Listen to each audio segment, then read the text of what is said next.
Acá está. Listo. Bueno, ¿todos estuvieron en la clase pasada o hay alguno que no participó para que se pueda presentar? Nada más, muy rápido, que me comente un poco la formación y el interés en la maestría y qué se imaginan del curso. Y así seguimos ya con la materia de hoy.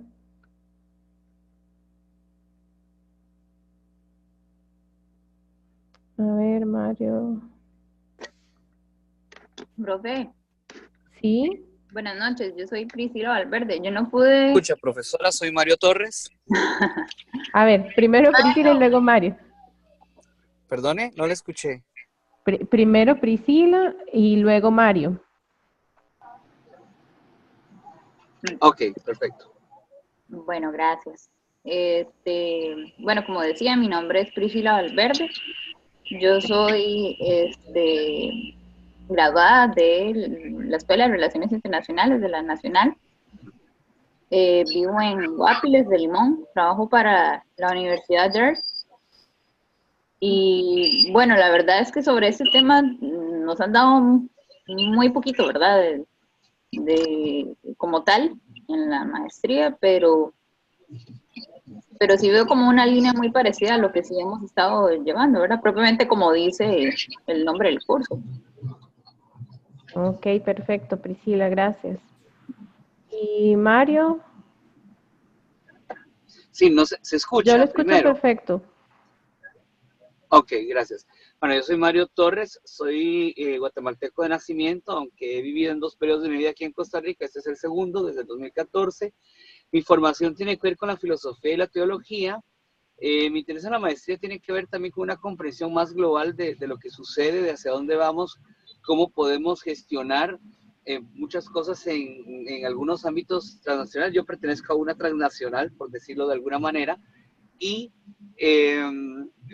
lo que me suena del curso tiene que ver precisamente con cómo comprender algunas cosas que trascienden las buenas intenciones y que tienen que ver con una visión también jurídica o legal en el tema de cómo nos podemos gobernar internacionalmente. Más o menos eso es lo que le podría decir, profesora. Perfecto, mucho gusto, Mario. Veo que María Jesús tiene la manita levantada.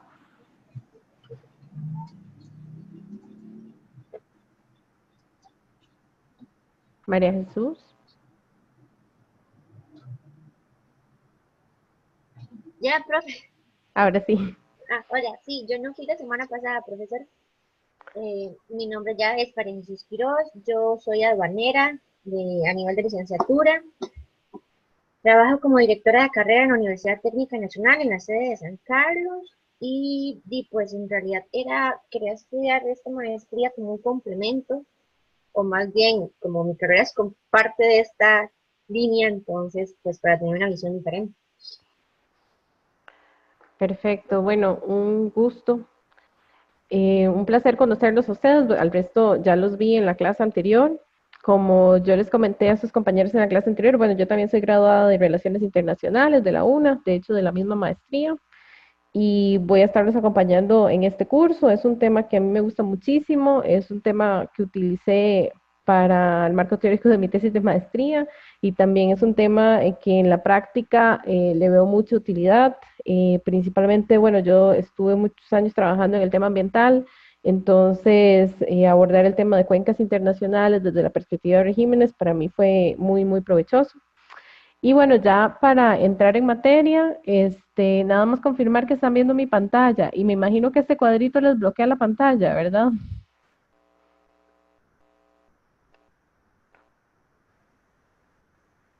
¿Me escuchan?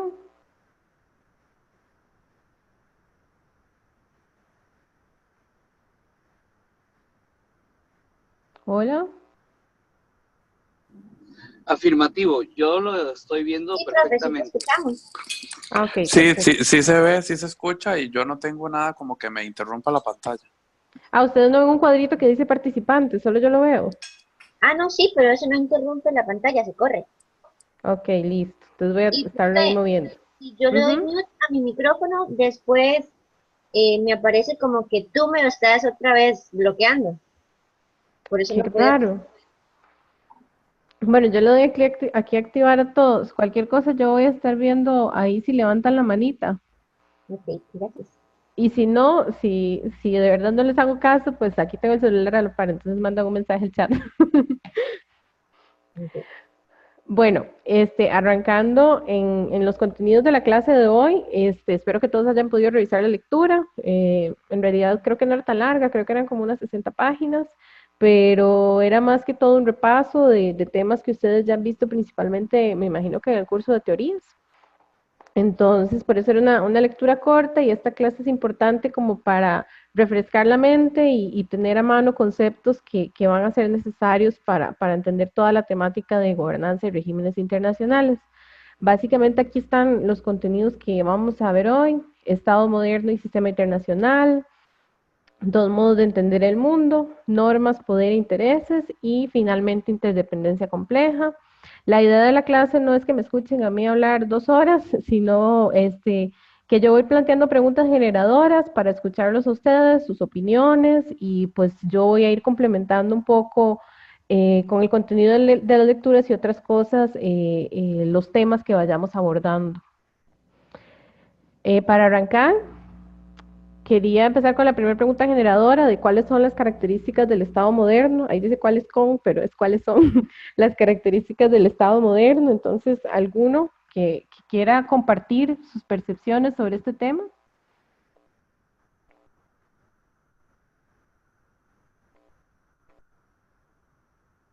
Y todos, ya dice, ya reactivé el micrófono de todos.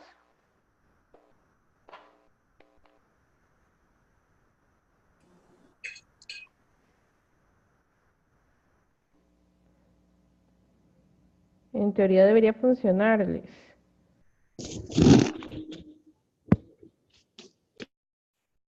Ahí escucho el audio de alguien, de Mario, ¿será? Profe, Sí. entre las características no sería algo así como que posea un gobierno, ¿verdad? Con cierto grado de participación popular. Ok, sí, un gobierno, ok, población es otro elemento. Un territorio definido. Ajá, un territorio definido. ¿Cómo era el otro?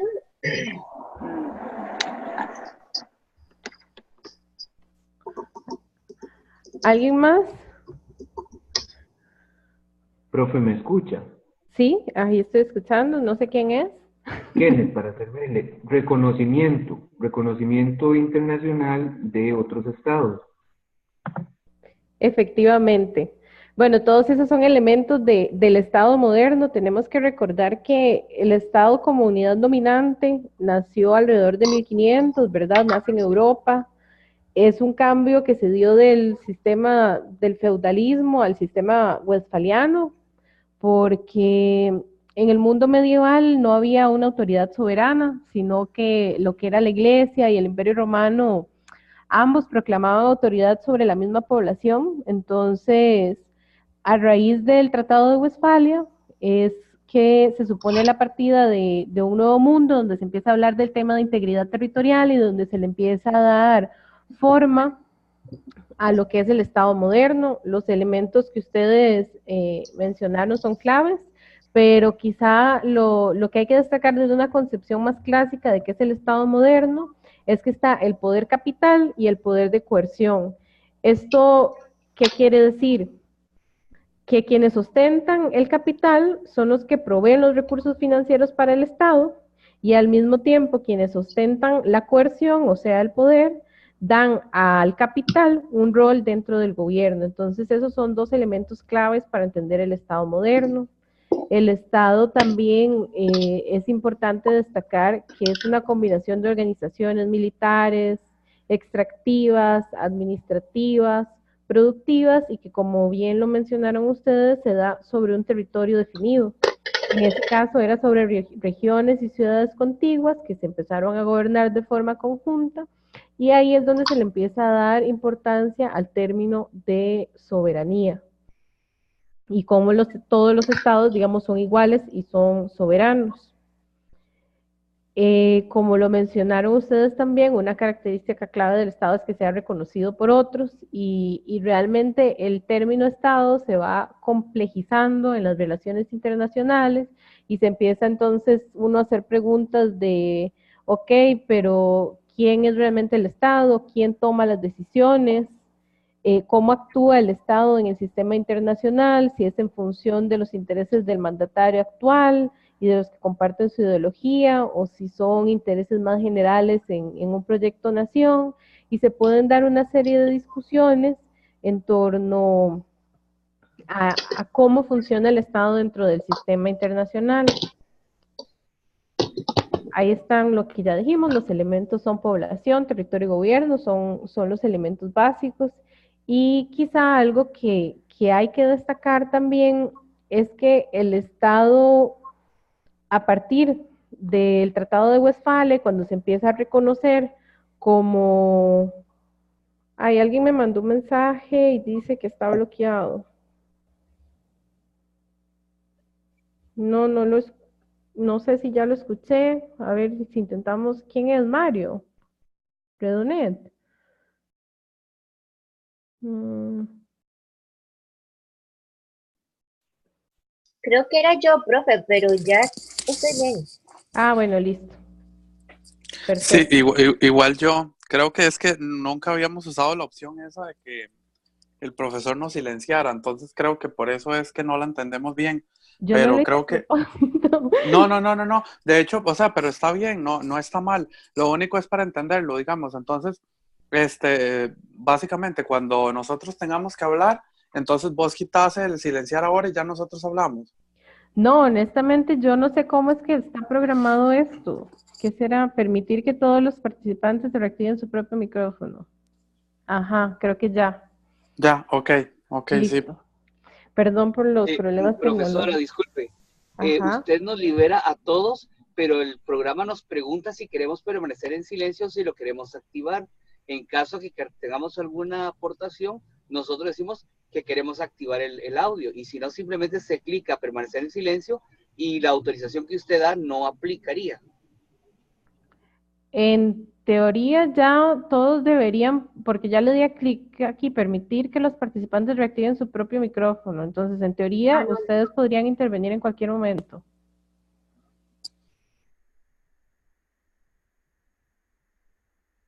Creo que está, a ver.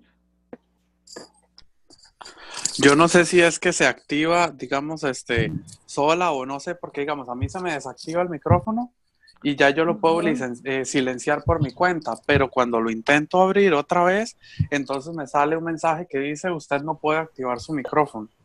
Justo me pasa lo mismo. Creo que ya se restableció, porque yo tenía el mismo problema y ya no lo tengo, entonces creo que ya se restableció. Ok. Ay, sí, qué problema, porque realmente no sé qué será la configuración. Pero creo que ya se solucionó el problema. Yo no tengo ningún inconveniente en activar y desactivar el micrófono. Sí, ya me está funcionando. Ah, bueno, genial, entonces. Ya yo no voy a tocar nada más. Ahí cualquier cosa, entonces van interrumpiendo. Bueno, regresando un poco al tema del Estado, nada más otro, antes de pasar a lo que es sistema internacional, otro elemento que quería destacar es que el Estado, comunidad política, se posicionó rápidamente, realmente, y realmente absorbió otras formas de organización. Incluso, digamos, países que tenían una organización política diferente a la forma clásica del Estado, como por decir los imperios, como Japón, China, Tailandia, incluso tuvieron que adoptar formas y adaptarse a formas similares al Estado para poder participar realmente dentro del sistema internacional. Hay que recordar, por ejemplo, que la Organización de Naciones Unidas, cuando se firmó, eran creo que 50 estados firmantes y actualmente estamos hablando de más de 180 países firmantes. Entonces, no hay duda en las relaciones internacionales que el Estado es la unidad política, digamos, de referencia para hablar, para estudiar la dinámica de las relaciones internacionales. Eso no quiere decir que con todo el fenómeno de la globalización ya no es el único actor en el sistema internacional. Entonces, para ir ligando el concepto de Estado con sistema internacional, quería preguntarles y que hagamos un poquito una lluvia de ideas de qué entendemos por sistema internacional.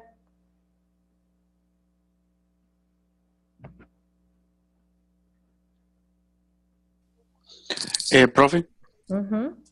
yo creo que el sistema internacional prácticamente se podría definir como el conjunto de interacciones de todos los actores, o más bien de un grupo de actores, que en este caso sería pues el sistema. No sé si me explico. ¿Sí? ¿Se explica? ¿Alguien que quiera complementar la definición? Profe, Que yo creo también que... es... Ajá. No, Ajá. adelante. No, dale. No, yo quería decir que yo entiendo por sistema internacional el espacio donde convergen las ideas y los intereses de cada uno de los estados, pero que hasta cierto punto también tienen que ceder parte de su soberanía, hasta cierto punto, dependiendo del interés que tenga este, tanto como estado, y las presiones que vienen a nivel internacional, aparte de tener en cuenta lo que conlleva, digamos, la interdependencia compleja, por ejemplo. Perfecto. Yo Mario. pensaba que también tiene que ver pues, sí, con las relaciones, pero también con la comprensión orgánica que hay de esas relaciones. Al ser un sistema, depende de una visión orgánica también, que puede estar referida a normas, leyes o modos, ¿no? que permiten esas relaciones. Ujú, perfecto. Aquí hay algunas definiciones. Ay. La primera de ellas nos habla, o sea, de los elementos que ustedes han acá planteado, esto es de Celestino Arenal, que un sistema internacional es un grupo de estados o un grupo de comunidades políticas independientes que no solo forman un sistema en el sentido de que el comportamiento de cada una necesariamente es un factor de cálculo para las demás, como ustedes lo decían, de interacciones, sino que también han establecido mediante el diálogo y el consentimiento reglas e instituciones comunes, lo acaban de mencionar, para conducir sus relaciones y reconocer sus intereses comunes en el mantenimiento de sus acuerdos. Quizá esta definición, un elemento que no destaca, pero que ustedes destacaron muy bien, es el tema de que de alguna forma se cede soberanía. Ya ahí empezamos a interpretar un poco el concepto bajo algunas visiones de las teorías de relaciones internacionales. Otra visión un poco más sintética de lo que es sistema internacional es un conjunto de actores cuyas relaciones generan una configuración de poder, es decir, una estructura dentro de la cual se produce una red compleja de interacciones o un proceso siguiendo reglas determinadas. Ahora bien, pensando en estas definiciones de sistema internacional, ¿cuáles elementos sienten ustedes que faltan ahí?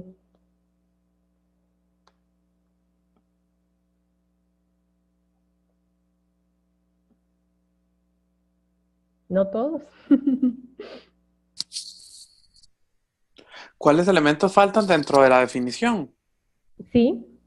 ¿Ustedes creen que estas dos definiciones explican el sistema internacional? ¿Son suficientes? ¿Tienen los elementos necesarios o le agregarían algo? Es que Profe, las digamos, relaciones de poder. Ok, relaciones de poder. Perdón, Hugo, ¿qué iba a decir? no, que por ejemplo a la de Celestino del Arenal, que justamente al principio me parece que es completamente limitada en cuanto lo restringe a grupo de estados, sin tomar en cuenta que hay otros, digamos, actores que no necesariamente son los estados, que también tienen poder y que también interactúan en el sistema. Ok, perfecto. Profe, como las organizaciones internacionales y las fuerzas transnacionales. Perfecto. Y también buenas noches. Me parece que bueno que ahí hay que englobar a todos los actores que son sujetos de derecho internacional, tanto el derecho público como el privado. Entonces aquí se traspasa el término de sistema internacional entendido como grupo de estados, que fue lo que dijo ahora Hugo, un poquito complementando porque también hay que incorporar el elemento del derecho, ¿verdad? Ok. ¿Y ustedes cómo complementarían esa definición en el término de interacciones dentro del sistema? ¿Ustedes creen que es un sistema mecánico donde hay una causa y efecto? Profe, perdón, antes de responder esa pregunta, yo quería hacer un comentario en relación a lo que estaba diciendo Junior, porque cuando hablamos de otro tipo de actores que no son necesariamente estados, el ejemplo que para mí es típico es, por ejemplo, la Cruz Roja, en donde en el marco del derecho internacional humanitario tiene un rol dentro del sistema internacional definido a nivel internacional a través de los convenios y no es un Estado, ¿verdad? Sí, efectivamente, una de las grandes limitaciones, principalmente de esta definición de Celestino Arenal, es que se limita a Estado o un grupo de comunidades políticas. Ya una definición un poco más amplia nos empieza a hablar de un conjunto de actores donde podemos mencionar todo lo que ustedes han dicho, los otros sujetos de derecho internacional, organizaciones no gubernamentales, incluso empresa privada, sociedad civil también es un actor, hay autores que hasta aceptan al individuo como un actor del sistema internacional. Y se me fue el chat, que sí hicieron. Ok. Lo que les quería preguntar era cómo caracterizan ustedes la interacción dentro del sistema internacional. ¿Lo ven como una relación mecánica, causa y efecto? Donde hay reglas predefinidas y los estados actúan en función de ellas. ¿Me escucha? Lo escucho perfecto, sí. Bueno, yo lo veo como un mix. Estamos en un proceso actualmente de la hegemonía del Estado-nación, ¿verdad? Pero están apareciendo actores internacionales como Apple, Google, que influyen en las tomas de decisiones de los estados menos, bueno, no sé si menos fuertes o más fuertes, pero bueno, pero que son actores que pesan en el escenario internacional. Profesora, yo creo que la contingencia de las realidades que se dan en el día a día hacen que no se cumpla, y coincido en eso con el compañero Redonet, en la causa-efecto siempre. Los estados y los nuevos actores padecen de cambios en sus horizontes y en sus rutas marcadas originalmente, dependiendo de las situaciones novedosas que se vayan dando. Guerra, hambre, situaciones de seguridad humana o seguridad en general, que hacen que todo tenga que reconfigurarse. Entonces no se cumple en un 100%, ni siquiera en un alto porcentaje causa y efecto. El sistema internacional está en ese sentido pues un poco a la merced también de los cambios que se vayan dando y las respuestas que los nuevos actores vayan dando. Un ejemplo podría ser cómo cómo se maneja el tema de seguridad después de los atentados terroristas del año de Estados Unidos, y cómo ahí se ha ido cambiando definitivamente, digamos, una perspectiva del sistema internacional. Perfecto. ¿Y hay alguno que considere que sí hay una relación causa y efecto en el sistema? Es decir, que los estados reaccionan de forma predeterminada ante ciertas conductas. Por ejemplo, si hay una violación de la soberanía, que se recurre inmediatamente a la amenaza territorial, al uso de la fuerza, perdón. Bueno, está el caso de Venezuela, el caso de Cuba. Y me imagino que si le tocan la peluca a Trump, me imagino que va a reaccionar. O sea, también es que depende del líder que esté al frente del Estado. No sé si eso es válido. Efectivamente, hay diferentes visiones y diferentes formas de interpretar el sistema, de hacer una lectura del sistema que se van a adaptar a la situación que queremos ver y que queremos analizar. Por ejemplo, podemos recurrir a una visión mecanicista, que es básicamente sistemas en los que las unidades interactúan en formas estructuralmente determinadas por un conjunto de leyes físicas. ¿Esto cómo se traduce? Básicamente es la visión conflictiva del sistema, se refiere al cálculo en términos de comportamientos. Entonces era el clásico ejemplo de que si las Fuerzas Armadas de un país invaden o intervienen en territorio de otro, entonces la lógica es que ese país se va a defender utilizando la fuerza. Y una situación concreta que se puede analizar bajo esta lógica es, por ejemplo, en noviembre del año pasado, cuando en el Mar Negro unos buques ucranianos violaron las aguas territoriales de Rusia. ¿Y qué fue lo que pasó? Básicamente los guardacostas rusos hicieron uso de la fuerza militar, Bueno, le dispararon a los barcos, confiscaron los barcos, incluso detuvieron a los tripulantes de los buques ucranianos. Entonces, bajo un marco de análisis mecanicista podemos explicar esa conducta rusa. Pero como ustedes bien lo ampliaron, esa no es la única forma de reacción de los estados. Y ahí vamos a una visión un poco más social, y es la que se llama sensitiva, que se basa en las percepciones.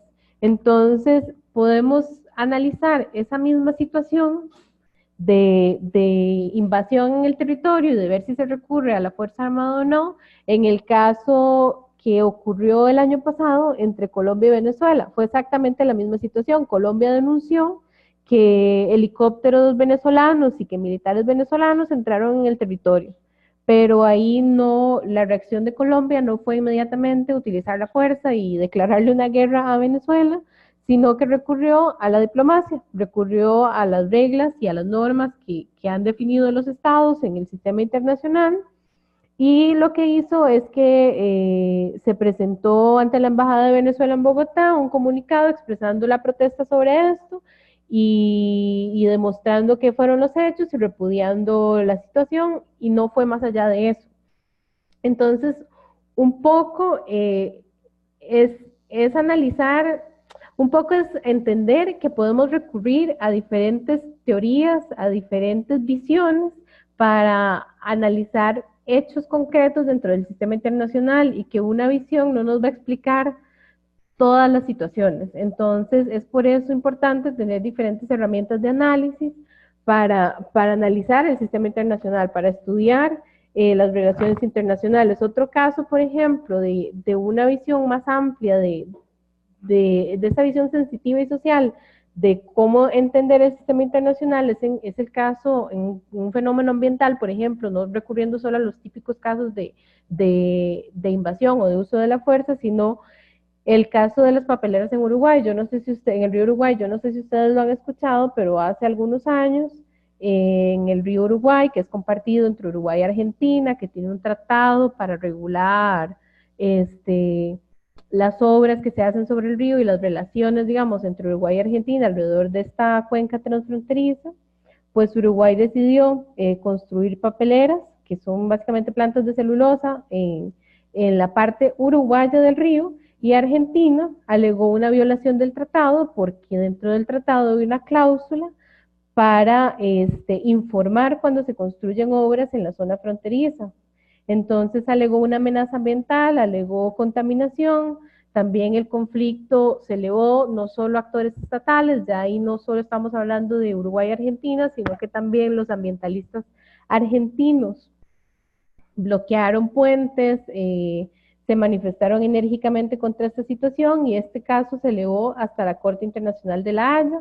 No hubo uso de la fuerza, se recurrió a los canales diplomáticos, y en la Haya, bueno, pues lo que se resolvió es que efectivamente Uruguay violó las condiciones del tratado, no tenía que reparar el daño porque bastaba con el reconocimiento de que violó las condiciones del tratado, no tuvo que quitar las papeleras, lo cual no fue muy bien recibido para Argentina, pero ambos países, al estar bajo el marco del derecho internacional, reconocieron y aceptaron el alegato de la Haya. Y también algo muy importante en este caso es que se va creando jurisprudencia a nivel internacional, y en el caso específico de cuencas transfronterizas se identificó como un elemento clave el recurrir a estudios de impacto ambiental antes de construir obras, para que haya información objetiva y no solo percepciones sobre obras de infraestructura que se realicen en territorios donde de alguna forma los países deciden, como lo decían antes, ceder soberanía para poder administrar mejor un bien común. Profesora, pregunta, bueno, usted que tiene esa especialidad o esa formación de ambientalismo, pero dentro de ese tratado, porque yo nunca entendí, yo lo veo desde el punto de vista de toma de decisiones. Uruguay firmó ese tratado sabiendo que tenía que ser soberanía, porque si es del lado mío, y yo firmo y, bueno, de hecho, la resolución de la Corte me parece como un plato de habas. Bueno, a ver, desde el punto de vista de Realpolitik, ¿verdad? Ajá. Ok, ahí vamos este caso es muy interesante porque entran otras variables más allá de lo que usted dice, de la concepción clásica de que sea soberanía sí o no. Lo que el tratado regula es el manejo integrado de la cuenca.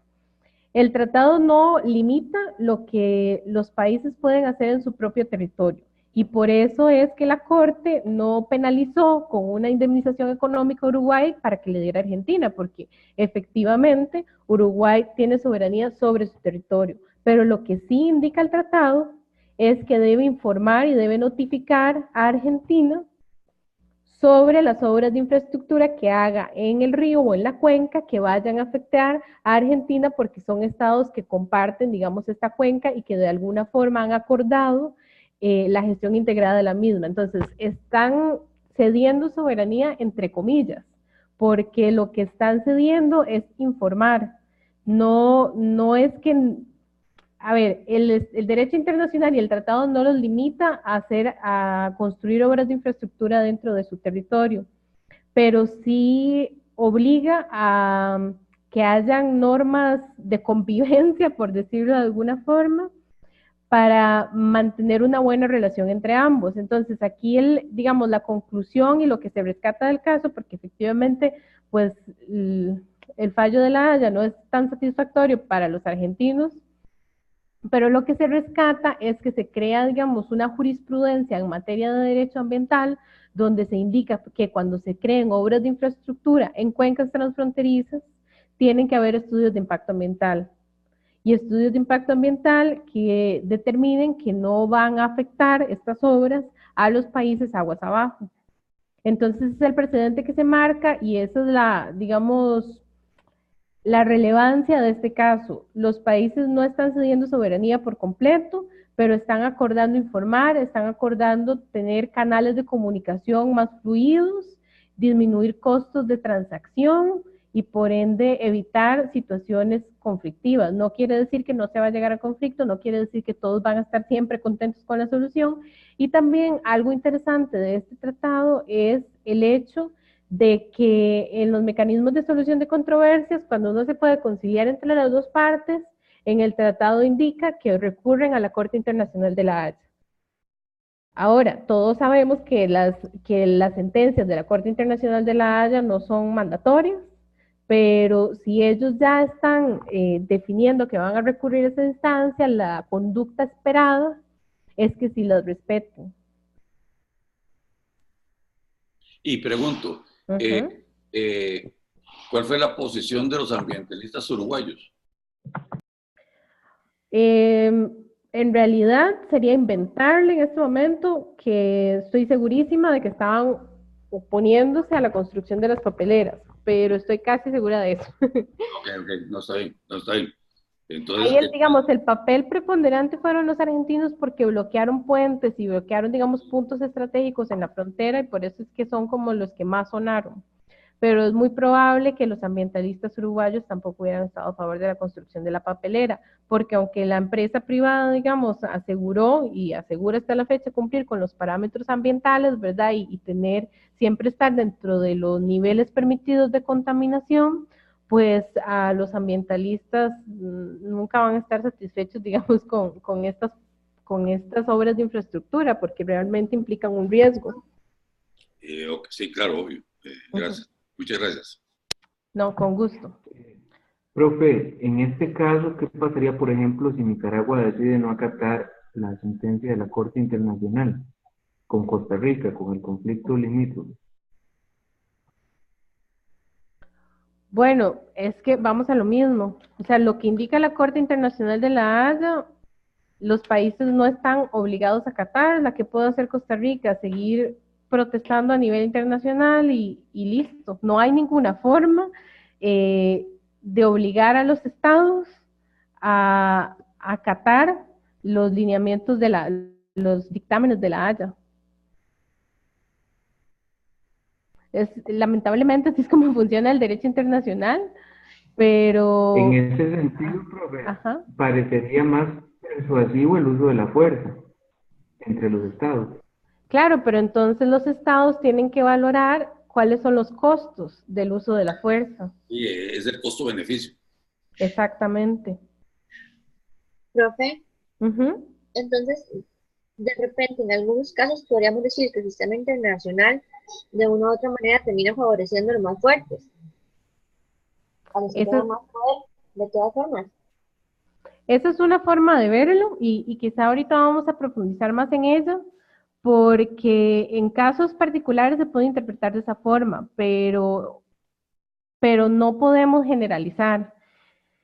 Quizá antes de entrar en eso, que lo vamos a ver cuando hablemos un poco de las dos visiones de mundo, nada más quería terminar con lo del sistema internacional, compartiéndoles que para algunos autores el sistema internacional, aunque es algo muy amplio, se divide en sectores. Antes, cuando nosotros pensábamos en sistema internacional, solo pensábamos en el ámbito político, pero al surgir nuevos temas, como esto que estamos hablando del ambiental, por ejemplo, bueno, el militar ya lo comentamos, cuando surge la dimensión económica y cuando surge la dimensión sociocultural, pues se tiene que ampliar esta concepción y quizá algo relevante acá y que tiene que ver un poco con esta última intervención es que cada sector tiene su propia dinámica y que no necesariamente todos los sectores del sistema internacional se explican de la misma forma.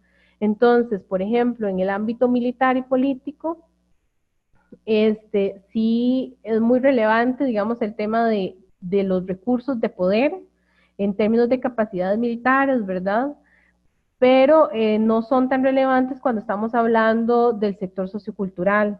Entonces, lo que nos permite, digamos, esta definición de Busan y de Little es analizar el sistema internacional por sectores y entender cada dinámica, entender cómo las relaciones de poder dentro de cada subsistema son diferentes y cómo las estrategias de los estados van a ser diferentes de acuerdo a cada situación en particular.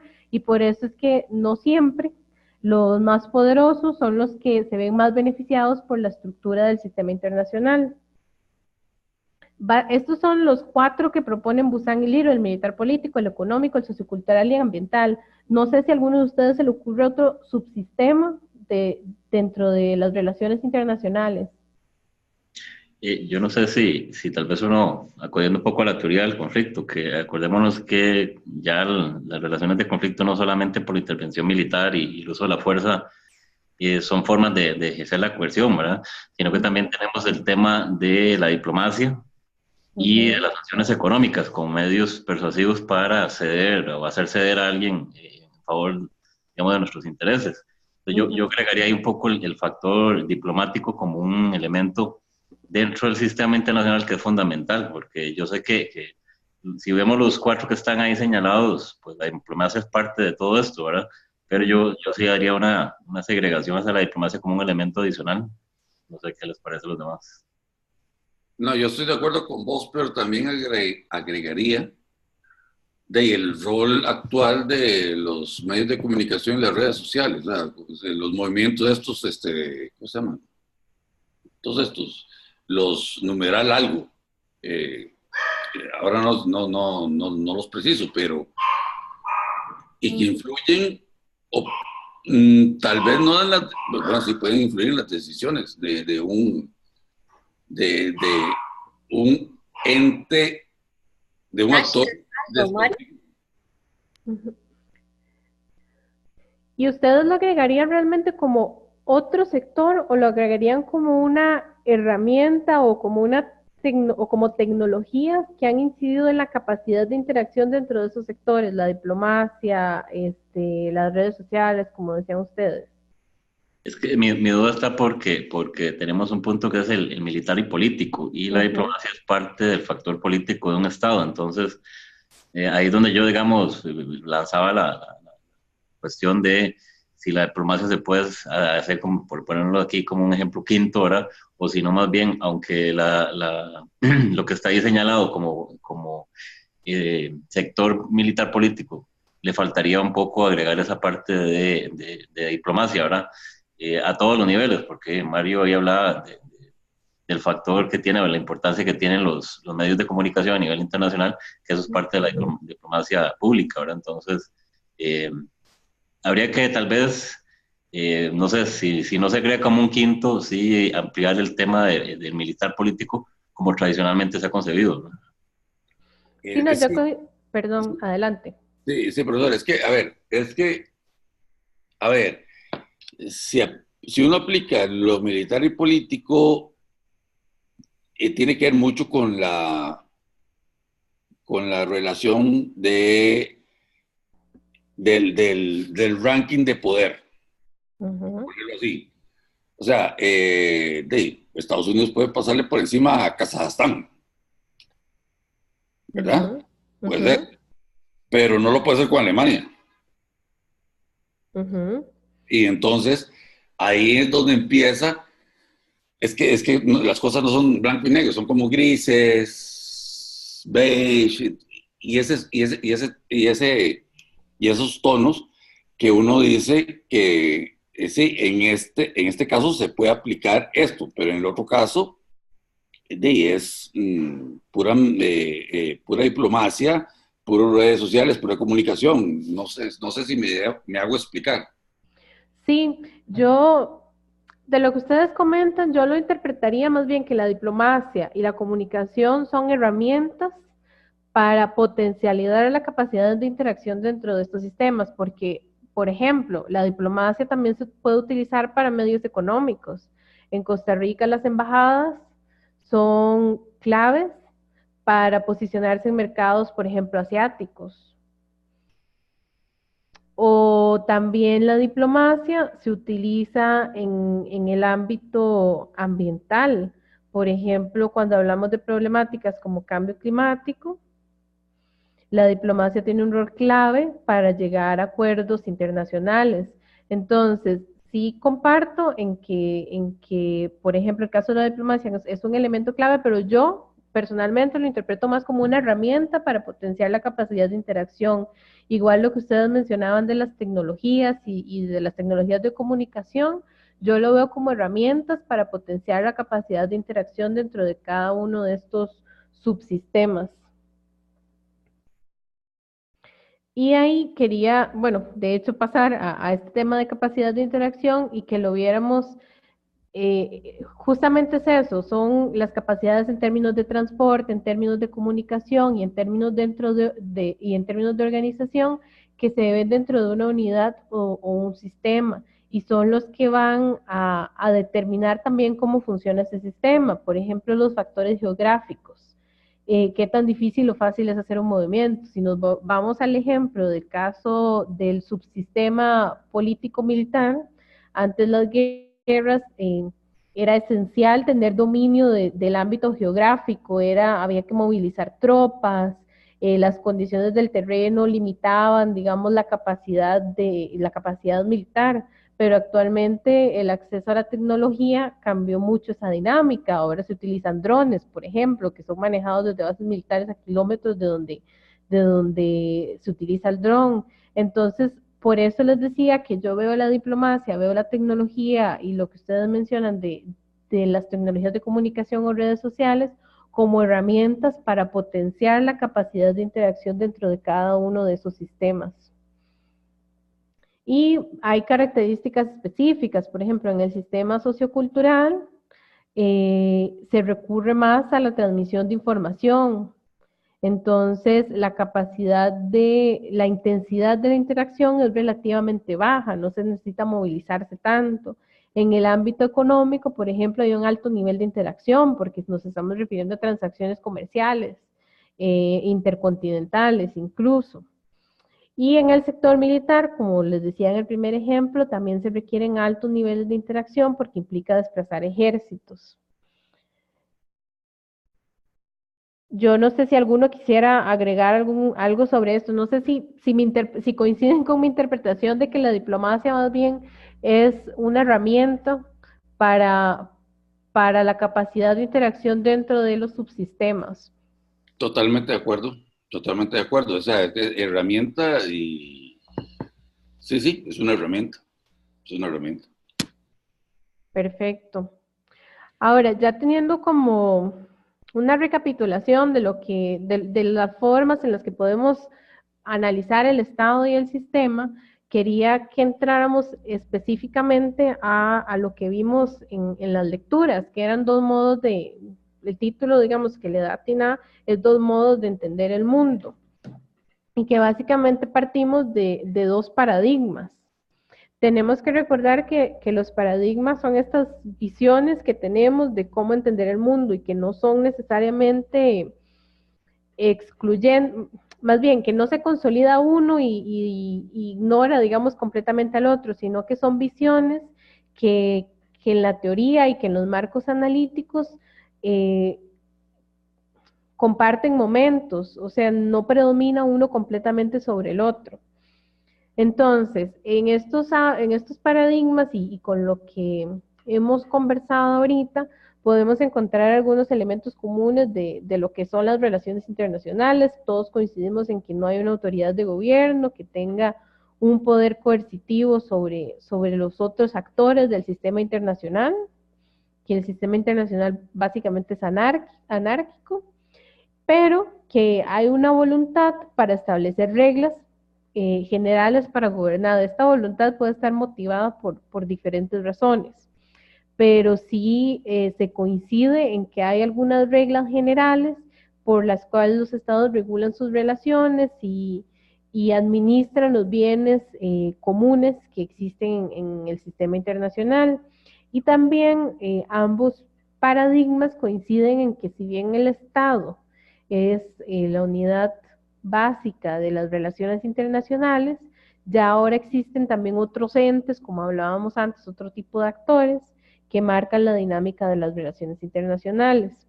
Entonces, alguien que me quiera resumir un poco cómo es el paradigma, empecemos con el cooperativo, cuáles son los elementos claves que nos expresaba el autor que era esencial para el paradigma cooperativo.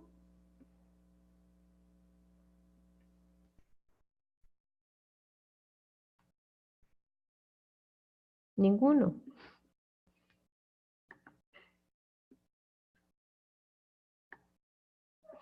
En el paradigma cooperativo,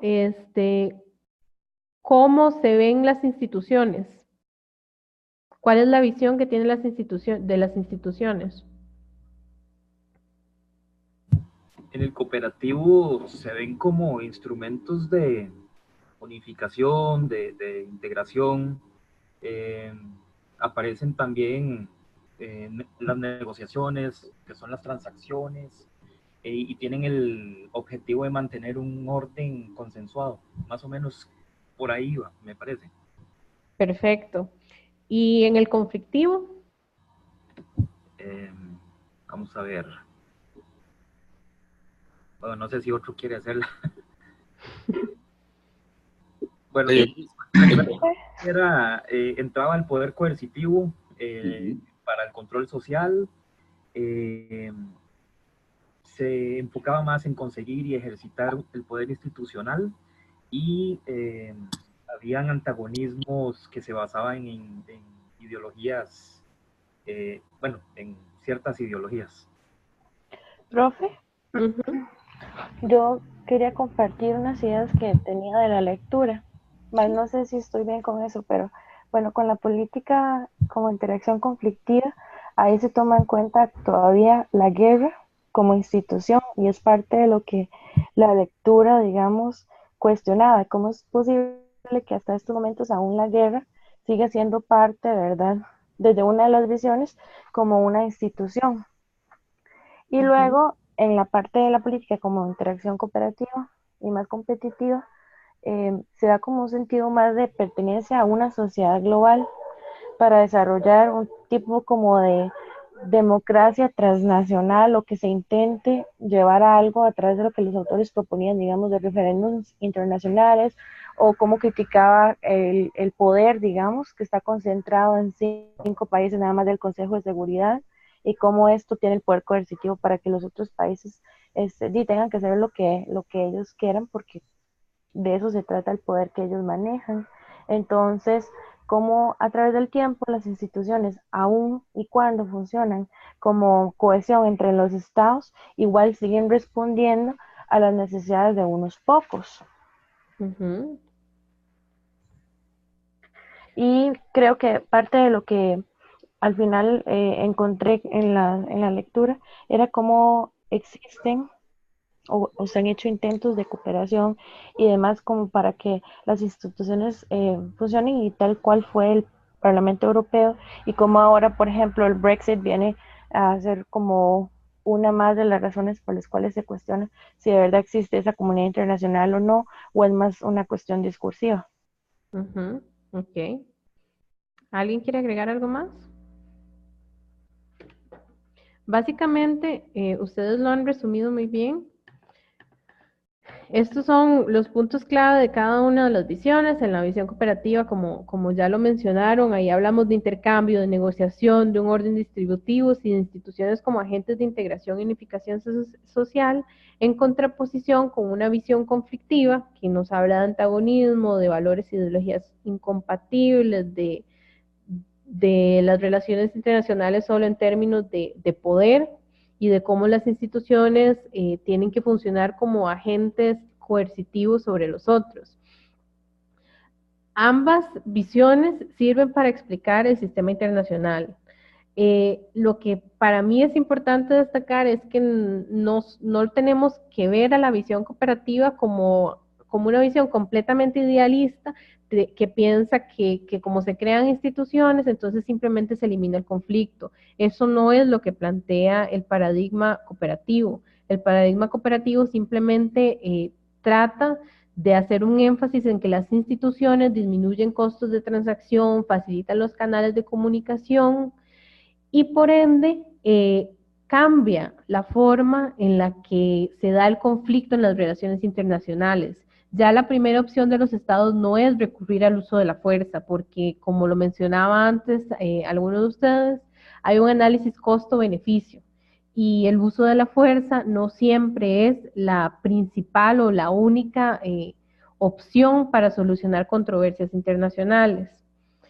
A partir de estos paradigmas, nosotros podemos estudiar diferentes fenómenos y casos del sistema internacional y los complementamos con un enfoque metodológico en cómo entendemos, digamos, cómo estudiamos las relaciones internacionales. Entonces, básicamente hay tres visiones. Profesora, Sí, adelante. es que, bueno, sí, entiendo lo que, yo veo el punto de vista de del cooperativismo desde el punto de vista de la dialéctica, o sea, ellos, o sea, no puede haber ausencia de conflicto. Ellos lo interpretan diferente y lo solucionan diferente. Es así, pero conflicto siempre va a haber. Exacto. Profe, yo quería hablar, es que estaba levantando la mano, que es una de las herramientas de la aplicación, pero no sé si... Ay, perdón, es que no veo el cuadrito de diálogo. Tranquila, yo no encontraba el bendito micrófono en esta cosa.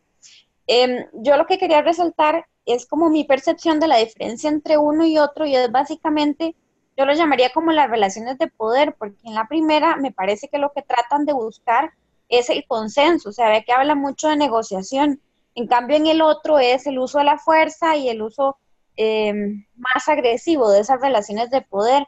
Entonces, creo que en relación a lo que estábamos hablando antes de la relación de causa-efecto, yo creo que sí hay causa-efecto, pero no es taxativa, sino que es abierta. O sea, no podemos pensar que el sistema internacional siempre va a reaccionar como una receta, ¿verdad? Hay reacciones de receta que se esperan, pero dependiendo de la temperatura, dependiendo de las circunstancias o de las situaciones, pueden reaccionar más allá de lo que se espera. Y justamente por eso es que creo que a veces nos ubicamos en el paradigma de la izquierda o en el paradigma de la derecha, ¿verdad? En el cooperativo o en el conflictivo.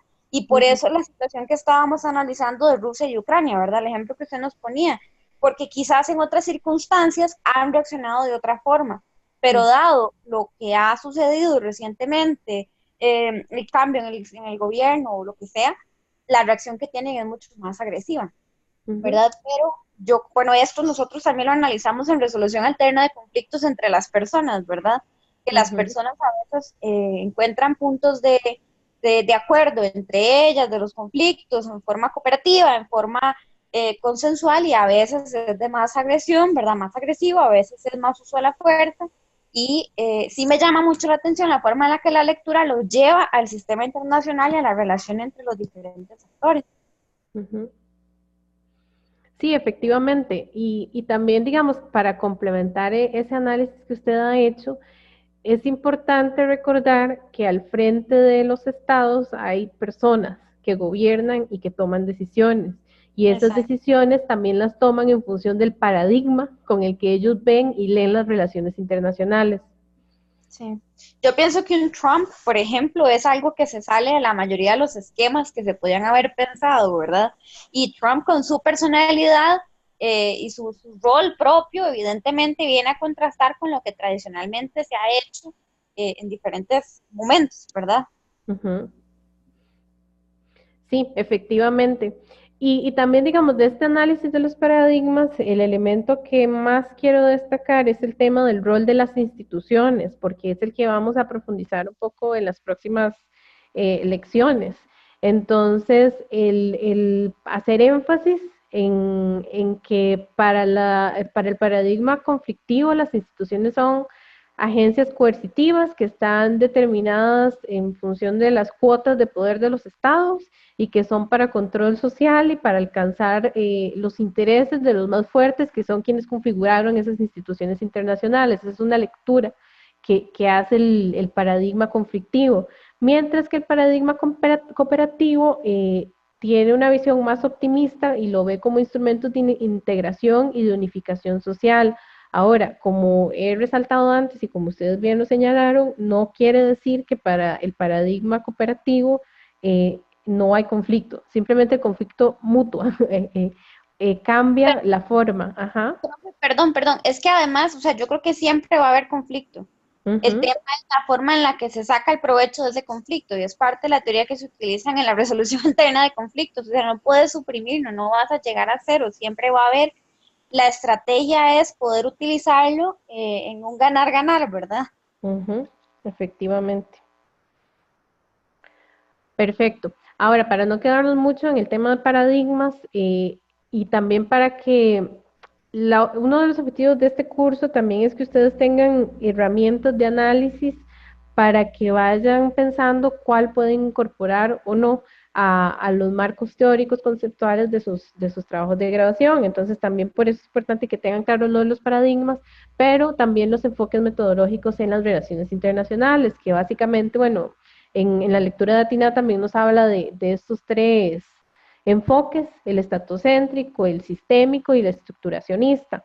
Alguien que nos recuerde a qué se refería el enfoque estatocéntrico y cuál es la principal limitación del mismo.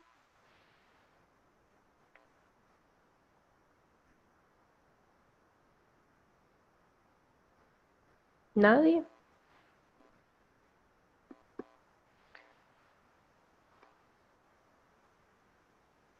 Bueno, básicamente en el enfoque metodológico estatocéntrico, este tenía mucho sentido cuando en las relaciones internacionales nos enfocábamos en los conflictos interestatales y en el tema de seguridad y en el tema de poder militar, y cuando el Estado era el único actor relevante en la arena internacional.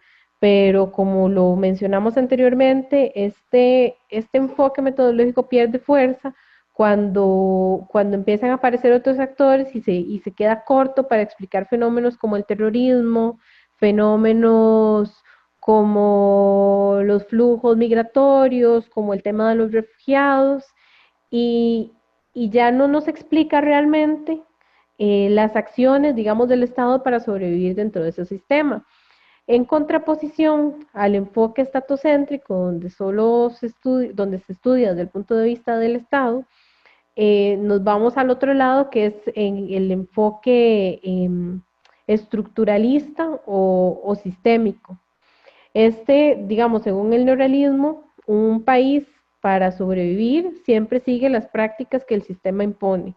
O sea que tiene que seguir el rol que tiene en el sistema. Entonces, por ejemplo, un país débil no debería usar la fuerza contra países más fuertes, porque de acuerdo a la lógica sistémica, pues hay una ventaja obviamente sobre capacidades materiales en un país fuerte que en un país pequeño.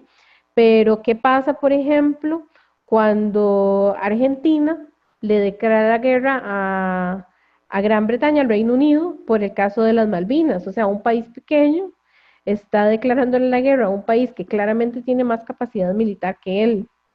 Entonces, la teoría sistémica se nos queda corta, o el enfoque sistémico, perdón, se nos queda corto para explicar esta dinámica. O, por ejemplo, bajo el enfoque sistémico, un individuo no hace la diferencia. Entonces, por ejemplo, hay individuos que son reconocidos en las relaciones internacionales por marcar la diferencia, como por ejemplo Gandhi, en temas de procesos de paz. De ahí que la teoría de las relaciones internacionales lo que se propone y lo que se consolida como el enfoque metodológico más óptimo para estudiar las relaciones internacionales es el enfoque estructuracionista, que básicamente analiza el Estado y el sistema como entidades que se determinan de forma recíproca, que se influyen mutuamente, y por tanto hay conductas que se pueden explicar desde la estructura, o sea, desde el sistema, y conductas que se pueden explicar desde el Estado. Entonces nos brinda variables de análisis mucho más amplias para estudiar las relaciones internacionales. Y el enfoque estructuracionista es el que se ha posicionado y el que se utiliza actualmente.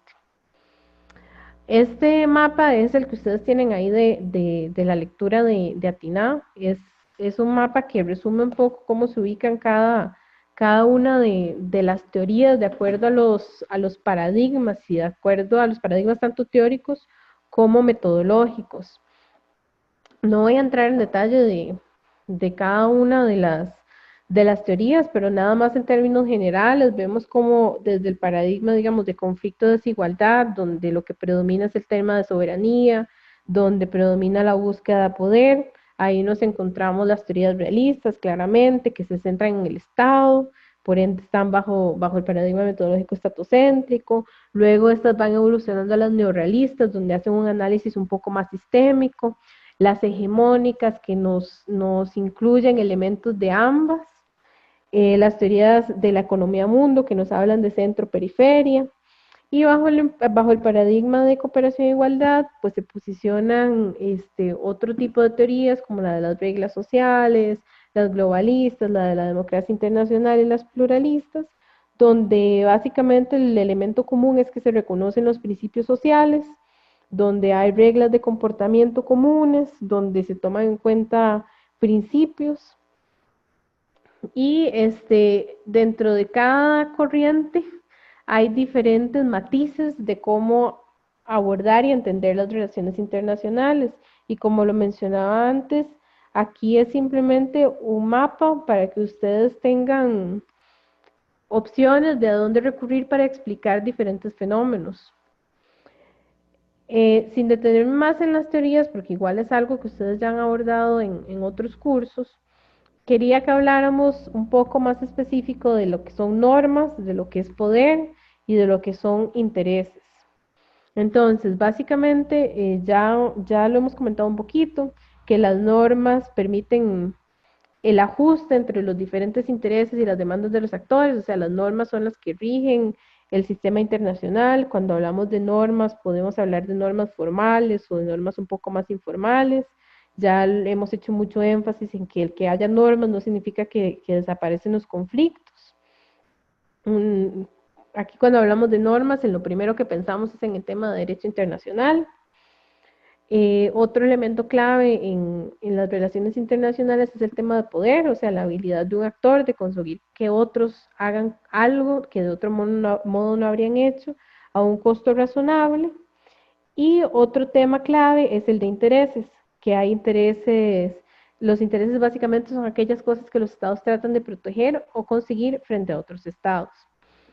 Estos tres elementos son muy importantes para cuando empecemos a profundizar en el análisis de instituciones internacionales y de regímenes internacionales específicos. Y por eso yo quería profundizar un poquito en el concepto de poder. Ustedes han leído sobre poder duro, suave e inteligente, me imagino.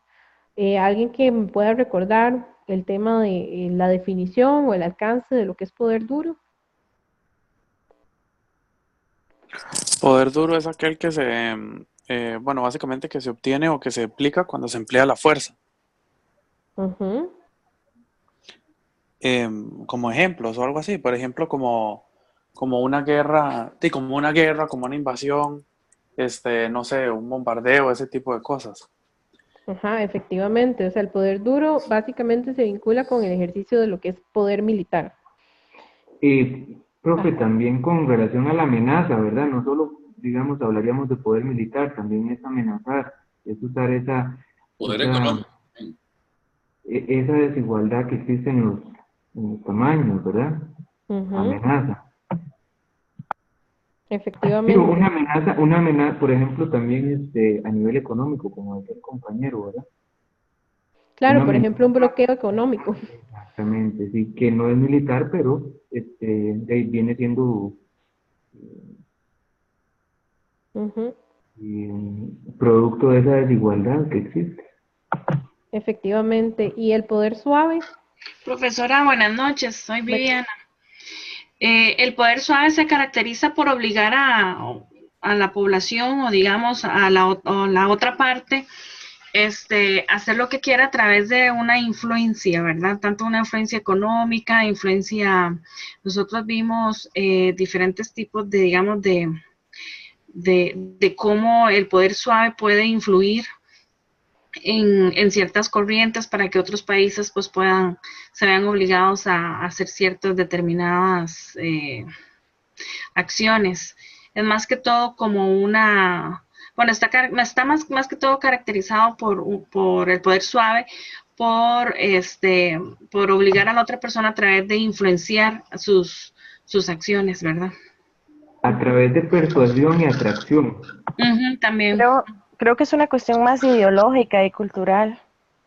efectivamente, el poder suave se materializa a través de medios culturales ideológicos y lo que busca es más que una coerción, como una atracción.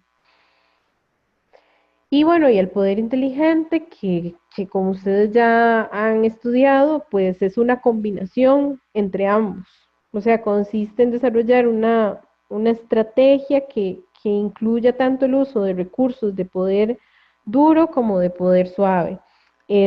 Por ejemplo, o sea, realmente el concepto de poder suave surgió en la política exterior de Estados Unidos y la administración que lo materializó básicamente fue la administración de Obama, que venía, digamos, de un desgaste muy fuerte de la administración Bush, donde se recurrió al poder duro, donde se dio la invasión a Irak, donde se veía a Estados Unidos con esta visión de Estado fuerte, que utiliza la fuerza para alcanzar sus medios. Y mira quién es esa rollita, no sabía que eso se podía hacer tampoco. Y el poder inteligente, a través del poder inteligente lo que quisieron fue cambiar esa imagen, digamos que tenía esa imagen desgastada de los Estados Unidos en la política internacional y verlo como un país más objetivo, que mostraba una mejor cara al mundo, un Estados Unidos más abierto al diálogo, y entonces empezó a utilizar medios de poder suave o empezó a cambiar también su dinámica en la diplomacia. Y recordemos, por ejemplo, que Obama se mostró muy favorable a los acuerdos ambientales, por ejemplo, a todo lo que tiene que ver con cambio climático.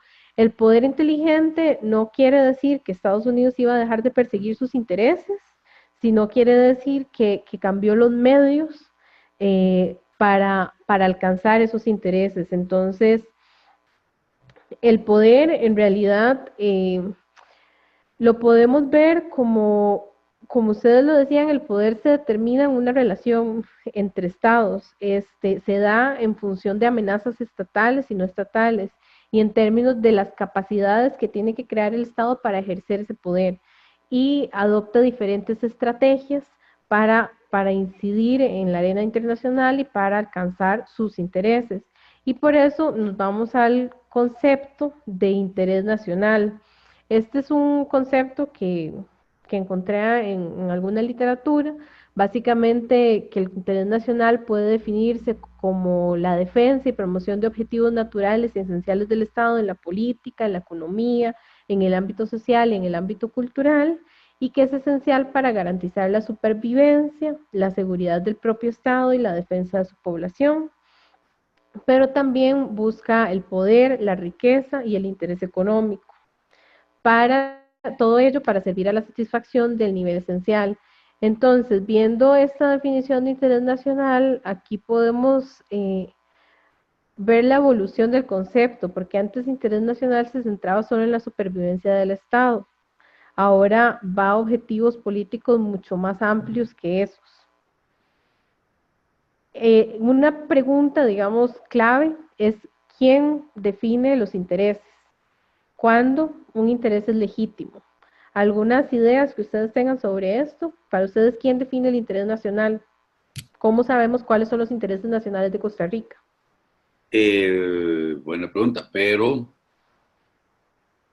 a ver, creo que en Costa Rica no tenemos una estrategia continua o debería ser, o sea, la estrategia de Costa Rica debería ser la paz, ¿verdad? La neutralidad y proteger su zona marítimo terrestre, creo yo. Yo siento personalmente que los intereses de prácticamente un país los tiene que definir en este caso, por decirlo de alguna forma, el mismo gobierno o los dirigentes del país, pero que hay muchos factores que los determinan, digamos, como inclusive la capacidad militar, el territorio y todo ese tipo de cosas. Yo siento que no es los mismos intereses que pueda tener un país que tiene una esfera de influencia muchísimo más amplia que los que puede tener un país pequeñito. A mí me parece que... Adelante, Mario.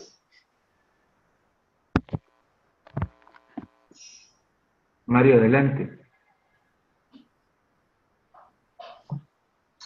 Bueno, si no quiere Mario, entonces digo yo, para mí, digamos, en un régimen presidencialista definitivamente es el poder ejecutivo.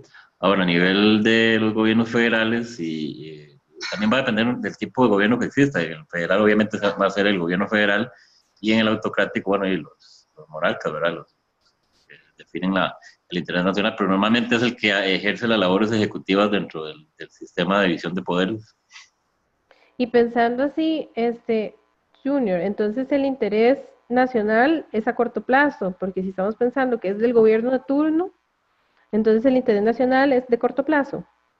No, porque es que el interés nacional se define, por ahí lo dice, objetivos naturales esenciales de un Estado, entonces es más que de gobierno, debería ser estatal y debería ser a largo plazo, sin embargo no siempre ocurre así. Ejemplo típico de Costa Rica, que cada 4 años cambiamos el Plan Nacional de Desarrollo, y el Plan Nacional de Desarrollo muchas veces debería ser pensado a 20, 25 años plazo como mínimo, y se piensa como interés nacional de gobierno y no interés nacional de Estado. Porque entonces de esa forma, de lo que ustedes están planteando, el interés nacional no es un interés nacional, es el interés de ciertos grupos que manejan el poder político del país. Correcto. Entonces no tenemos un interés como país tal cual, porque si nosotros lo tuviéramos debería mantenerse en el tiempo, según lo que ustedes están planteando, y yo estoy totalmente de acuerdo, pero en Costa Rica el interés nacional nada más responde a ciertas personas con cierto grado de poder político y con un interés económico muy específico. Pues si lo queremos ver de cierta forma, perdón, en el caso de Costa Rica, nosotros elegimos a un gobierno. Y en dado caso, el interés nacional, que es el interés que define el gobierno, es el interés que la mayoría del pueblo eligió. Sí, pero a ver, desde el punto de vista de intereses, de intereses del Estado, no hay, tiene razón Angie, creo. No, cambiamos a nuestro antojo. Y debería haber 3, 4 puntos puntuales del punto de vista nuestro para que un Estado como Costa Rica, que no tiene fuerzas armadas, invierta en una seguridad específica, ¿verdad? Muy especializada en proteger, nuestros valores, nuestras costas, nuestras fronteras y hacer convenios con las potencias que saben de eso.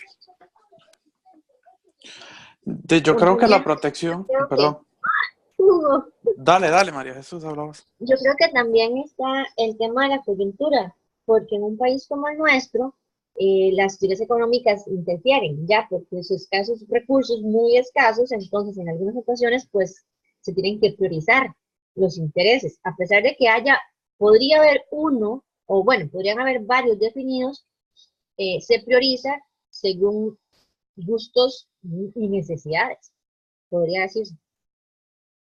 Ujú. Hugo iba a complementar algo. No, que yo creo que lo que es, digamos, temas como la defensa del territorio, y la protección de los recursos y todo ese tipo de cosas, yo creo que son temas, en este caso, de interés nacional de todos los países, porque no creo que haya ninguno, por así decirlo, que quiera perder su territorio. Y creo que ahí es donde radica ya las herramientas o la posibilidad que cada país tenga de defenderlo. Por ejemplo, de hecho, uno de los intereses nacionales, si se quiere de alguna forma, o por ejemplo las posturas que Costa Rica defiende, es precisamente el respeto al derecho internacional. Y eso es porque nosotros sabemos que el respeto al derecho internacional, o sea, que el derecho internacional es básicamente lo único que nos salvaría en caso de un ataque o de una invasión. Tal vez hay otros países, digamos, que lo puedan defender de otra manera, por ejemplo, como Estados Unidos o Reino Unido. Yo creo que nosotros sí tenemos ciertos intereses, por lo menos a nivel internacional, o ciertas posturas, como el tema de la conservación del medio ambiente, o como el tema del desarme, por ejemplo. Y creo que en eso, digamos, y en el tema del desarme, va muy inclusive relacionado con el interés de Costa Rica, porque si nosotros no tenemos ejército, pero los otros países tienen, estamos en riesgo. Si logramos que los otros países se desarmen, pues estaríamos en igualdad de condiciones. Y yo creo que tal vez por ahí puede ir también el tema. Tal vez un aporte jurídico. Si uno se va al artículo 140 de la Constitución Política, ahí define claramente que es una función del Poder Ejecutivo, en el caso de Costa Rica, la definición del interés nacional.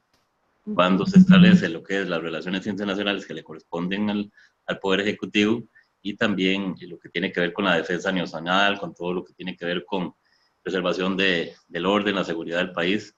Todo eso es parte de las funciones que tiene el Poder Ejecutivo, y por ende eso se traduce en decir que, por lo menos en el régimen presidencialista, el Poder Ejecutivo es el que determina el interés nacional, que, como lo insisto, normalmente es de gobierno y no de Estado, que debería ser de Estado de acuerdo a la teoría, ¿verdad? Porque el interés nacional es precisamente eso, la razón del Estado.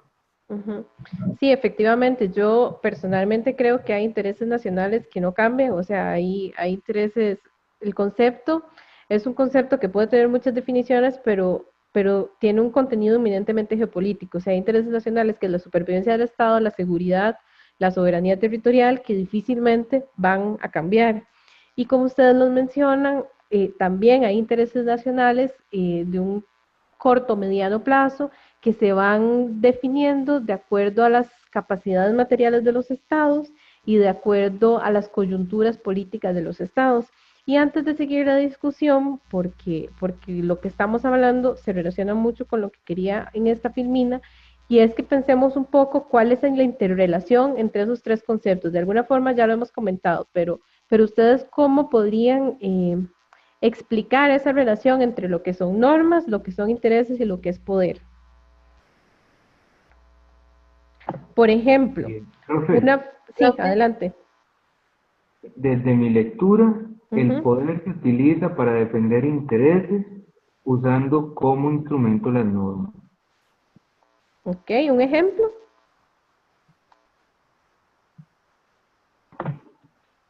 Un ejemplo, si yo estoy en el Consejo de Seguridad de Naciones Unidas, tengo determinados intereses, y como yo tengo determinados intereses, aprovecho las normas existentes que me dan a mi poder de decisión para lograr que las cosas converjan de acuerdo con lo que yo quiero. porque soy una gran potencia y entonces utilizo esa plataforma institucional para promover lo que yo quiero.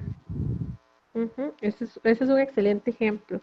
Otro ejemplo, digamos, en esa misma línea de que el poder es el que define las normas o las estructuras que son las que garantizan mis intereses, es el Fondo Monetario Internacional, por ejemplo. O sea, el Fondo Monetario Internacional es una institución que surgió después de la Segunda Guerra Mundial, que el objetivo básicamente es fomentar la cooperación en términos comerciales y monetarios y facilitar la expansión, brindar una estabilidad cambiaria a nivel internacional, y es una estructura que ha recibido muchísimas críticas a nivel internacional porque se acusa al Fondo Monetario Internacional de que tenga un rol dominante, en que los países desarrollados tienen un rol dominante que define cuáles van a ser las políticas que se aplican en los países en vías de desarrollo y que genera condicionamientos para los países en vías de desarrollo para poder acceder a los instrumentos que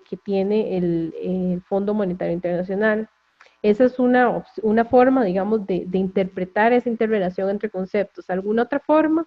Profesora, pero otra forma de ver el asunto es de que el poder también se puede ajustar a las normas y lo aplican y lo entiende y simplemente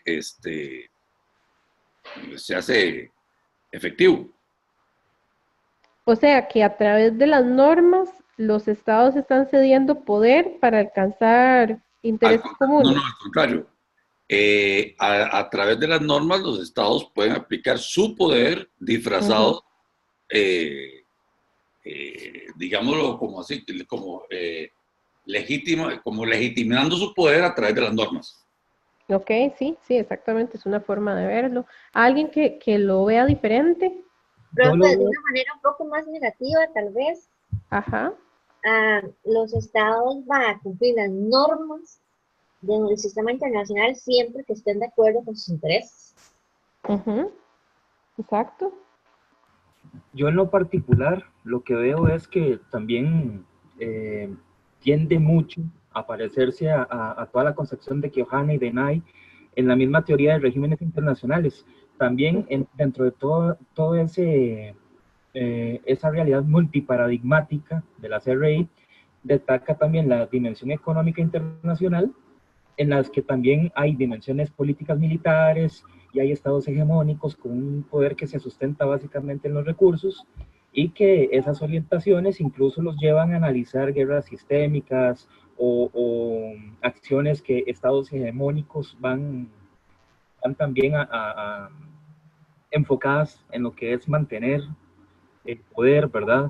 Más o menos por ahí lo voy conceptualizando yo también, ¿verdad? Claro. Profe, yo pienso que detrás de toda norma siempre hay un interés, ¿verdad? Y detrás del interés igual hay un poder.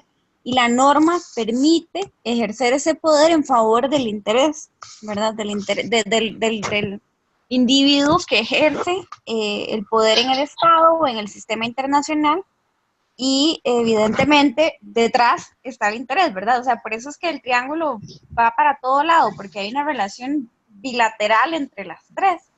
Pero definitivamente yo lo vería así, como que detrás de toda norma hay un interés y que la norma sirve para ejercer el poder, ¿verdad? Exactamente, o sea que los países no cooperan simplemente porque no queremos pelearnos, sino porque hay intereses de fondo.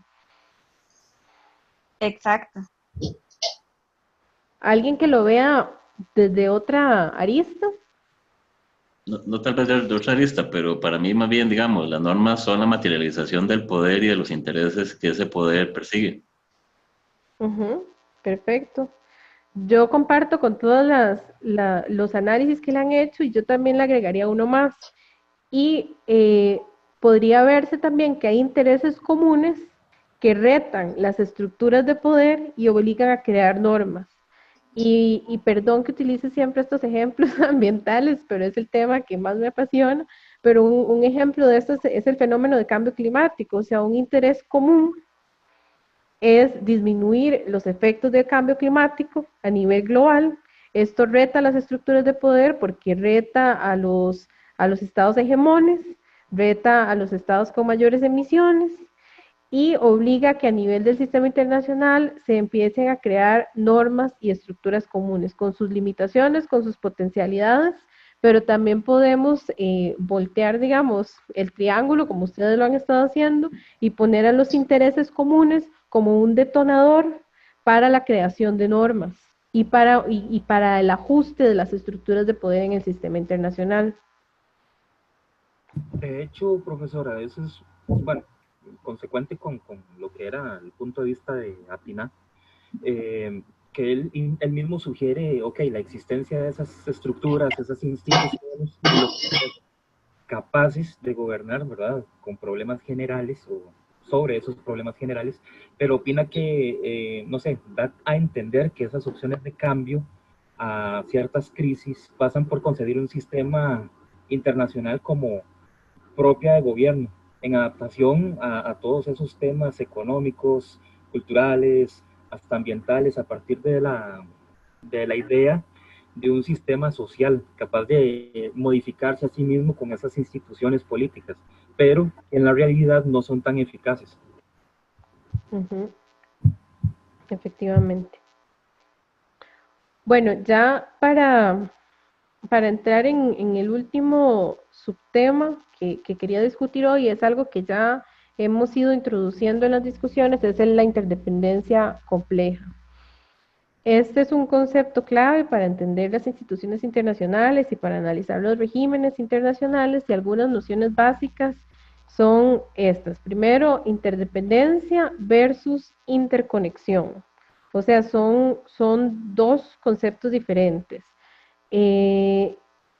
Básicamente, cuando hablamos de interdependencia, estamos hablando de efectos recíprocos. Cuando hablamos de interconexión, no necesariamente. Es decir, las relaciones entre Estados Unidos y China están claramente marcadas por elementos de la interdependencia. Por ejemplo, y eso determina el comportamiento de los estados. Por ejemplo, Estados Unidos, a pesar de que esté inconforme por el liderazgo chino en el sistema internacional, no está tomando represalias. ¿Por qué?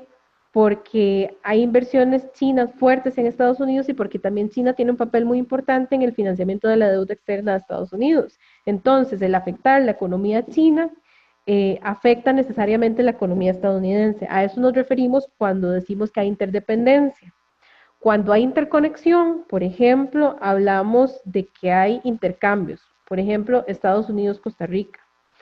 Hay intercambios entre ambos países, pero no necesariamente hay efectos recíprocos. ¿Por qué? Porque hay una relación de asimetría muy grande que hace que no haya interdependencia compleja. Si Estados Unidos decide dejar de exportar a Costa Rica, por supuesto que va a afectar gravemente la economía costarricense, pero difícilmente la situación contraria va a afectar gravemente a Estados Unidos. Ahora, eso no quiere decir que no pueda haber interdependencia en subtemas, y por eso era que la importancia de los niveles de análisis. Si lo vemos en un nivel macro, como un nivel macro, no necesariamente hay una interdependencia compleja, pero si nos vamos a algún sector en específico, quizá algún bien comercial en específico, sí podemos encontrar elementos de interdependencia compleja. Entonces, básicamente, ay, se me pasó la filmina, un segundo.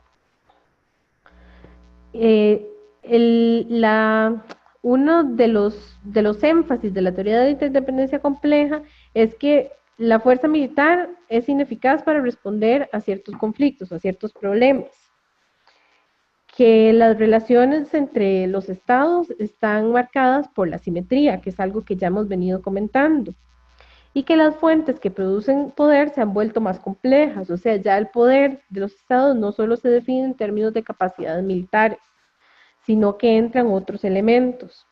Y por eso en la interdependencia compleja hay dos variables de análisis que se utilizan, que es la sensibilidad y la vulnerabilidad.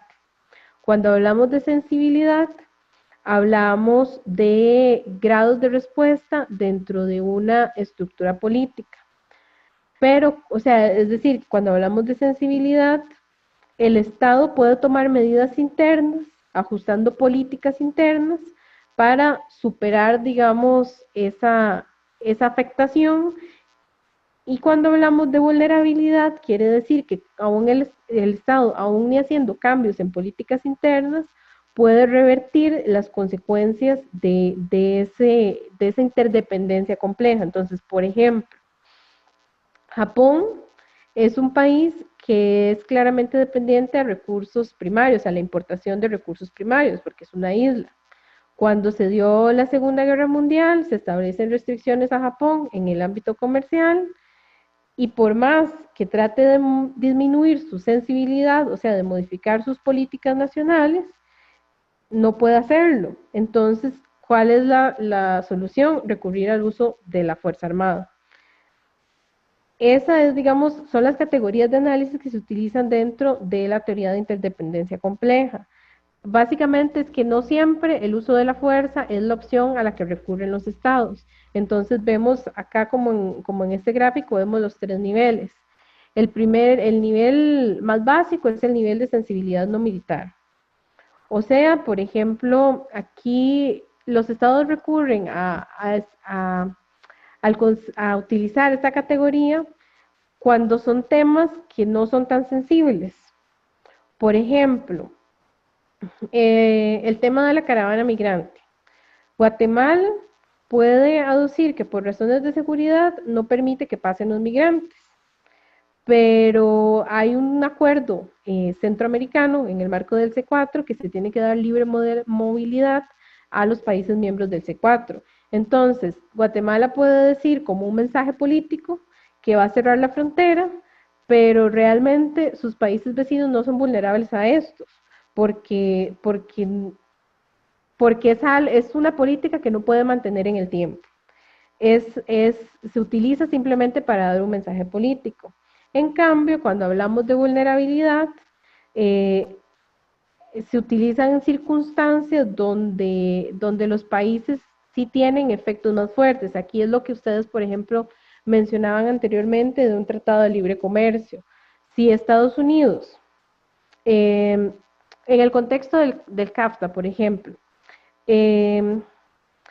si Centroamérica decidía que no iba a firmar el Tratado de Libre Comercio, claramente la afectación iba a ser para Centroamérica porque perdía condiciones que Estados Unidos le estaba brindando anteriormente con la iniciativa Cuenca Caribe, y Costa Rica es altamente vulnerable, o Centroamérica era altamente vulnerable en esa situación porque iba a tener un impacto a largo plazo. Si no firmaban, simplemente Estados Unidos quitaba las preferencias arancelarias que tenía en ese momento y se afecta a las economías centroamericanas. Y ya, digamos, la última opción a nivel de política exterior es utilizar la fuerza, como lo mencioné en el caso de Japón, que es un país altamente dependiente de recursos primarios, que con la Segunda Guerra Mundial se establecieron restricciones, trata de hacer cambios a nivel interno, pero es altamente vulnerable.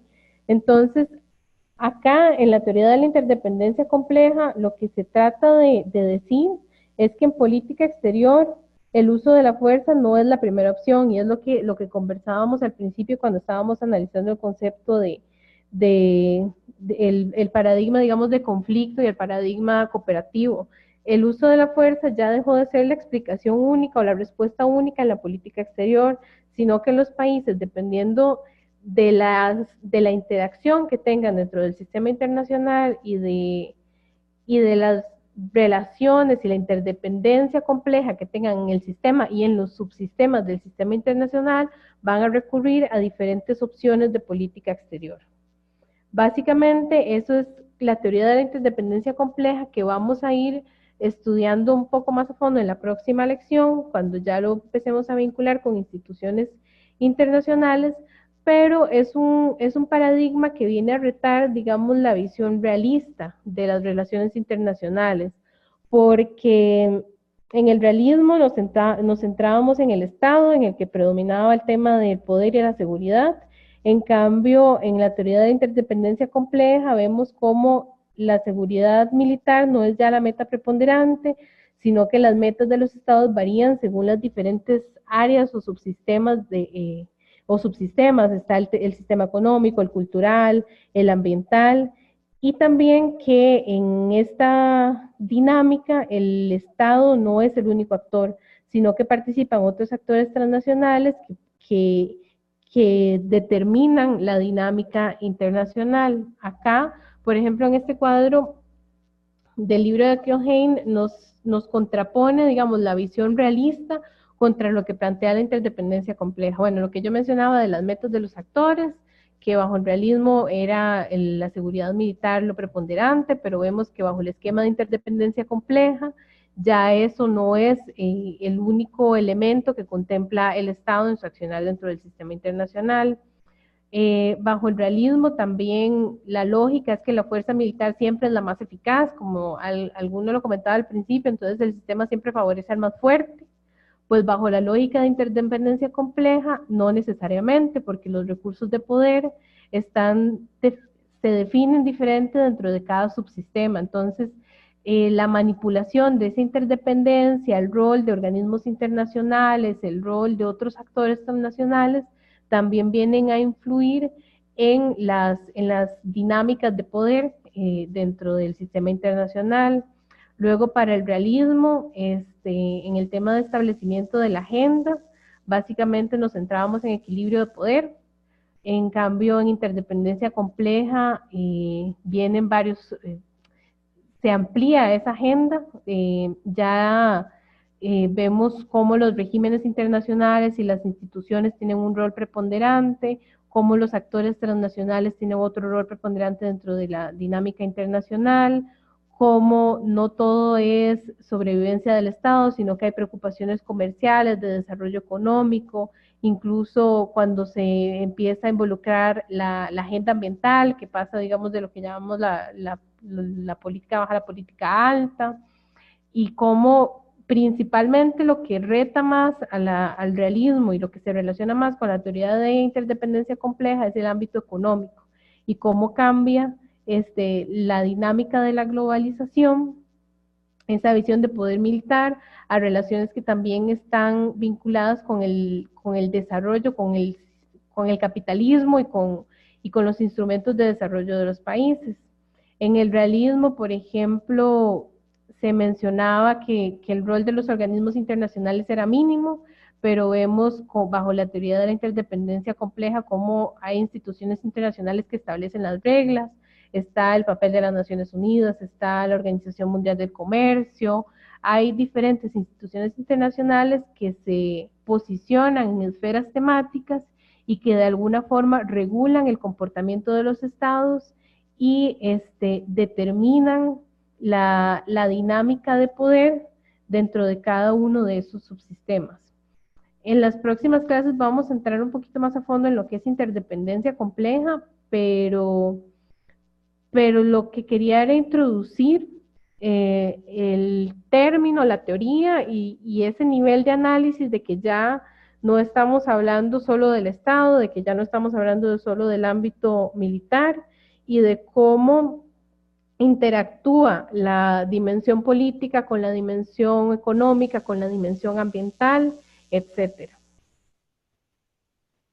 Y para terminar la clase de hoy, nada más quería recapitular algunas ideas centrales de que el Estado ya no es el único actor, de que el sistema internacional se estructura en sectores, de que el enfoque estructuracionista, es decir, el que analiza tanto el Estado como el sistema, brinda mayores herramientas de análisis, lo que discutimos a fondo de la interrelación entre normas, intereses y poder, cómo esto adquiere diferentes formas, cómo esto nos brinda diferentes interpretaciones de la realidad, y cómo la interdependencia compleja dentro de la teoría de las relaciones internacionales es la que abre paso a las instituciones y a que analicemos cuál es el rol de las instituciones para determinar la dinámica del sistema internacional. No sé si alguno quiere agregar algo.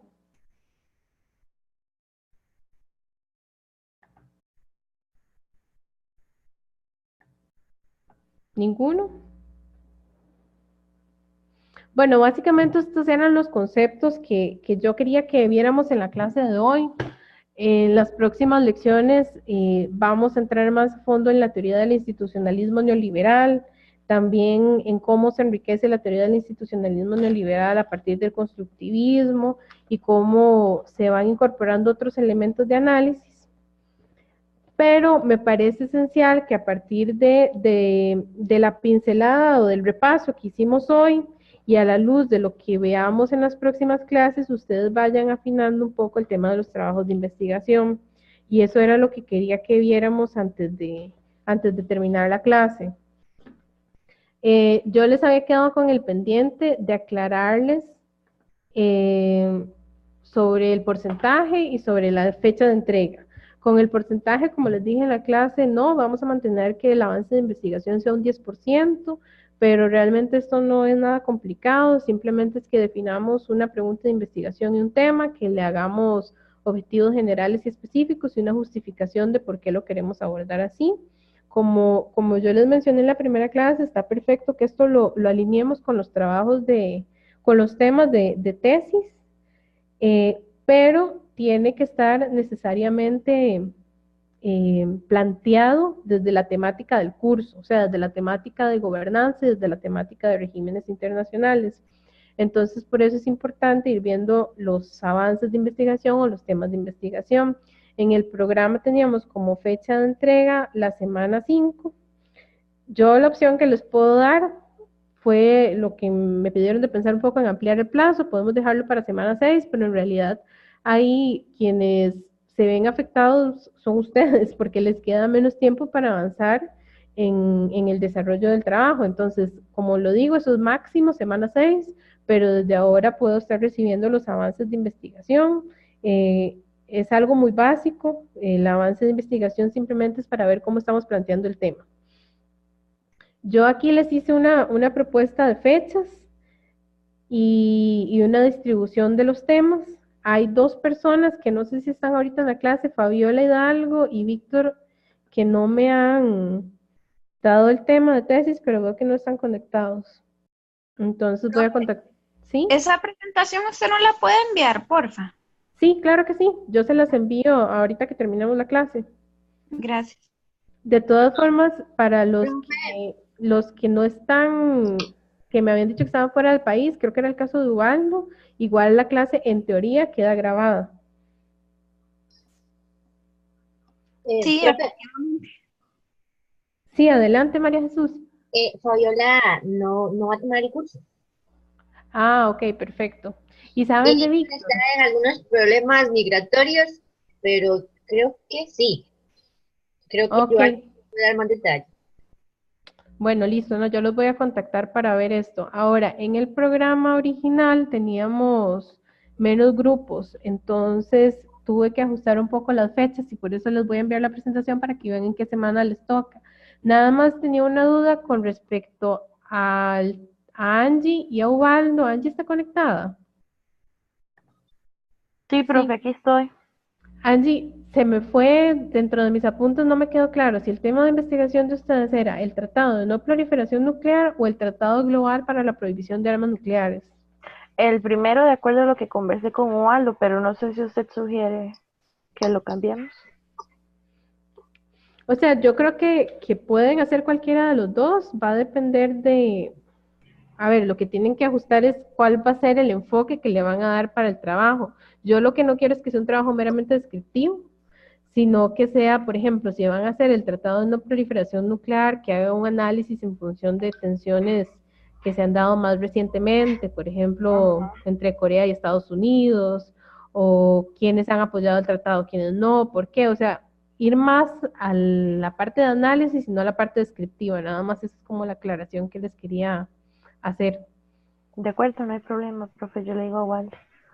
Listo, perfecto. Ustedes quedarían para la semana 9, que es el 11 de marzo. De acuerdo, gracias. Luego, María Jesús creo que me escribió hoy y me planteó este tema de investigación. Si hay un tema que está incorrecto, me lo dicen nada más. María Jesús planteaba el tema de megacuerdos regionales en el régimen multilateral de comercio y el SICA.